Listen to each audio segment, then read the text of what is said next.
Боқтықта талтаңдап, жан-жаққа жалтаңдап бір қарға жүреді. Бір жатқан ірімшік көзіне түседі, көңілі өседі. Ірімшікті көрінген тістеп апшат. Бір ағашқа қонды да, асықпай жемек болды да. Мазатсып қарады оңына солына. Ағашқа қонып қаранып қанатын, жүнін таранып болмақшы еді, мәз-майрам. Дейтін емес қу қайдан, жем іздеген бір түлкі кездей келді сорына. Ағаштан төмен түспеген, ірімшікті тістеген қарға түсті көзіне.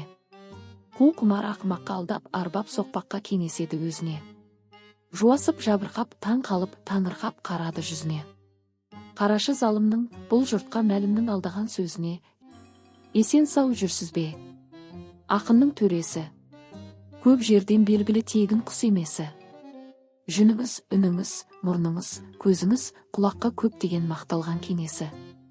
Басынан өзгеше бітіпті денесі. Көп жерден қалқамай, құмарым тарқамай, сізді іздеп келіп ем. Сүйінсін құлағым, тарқасын құмарым, әніңе бір салшы, асық боп келіп ем.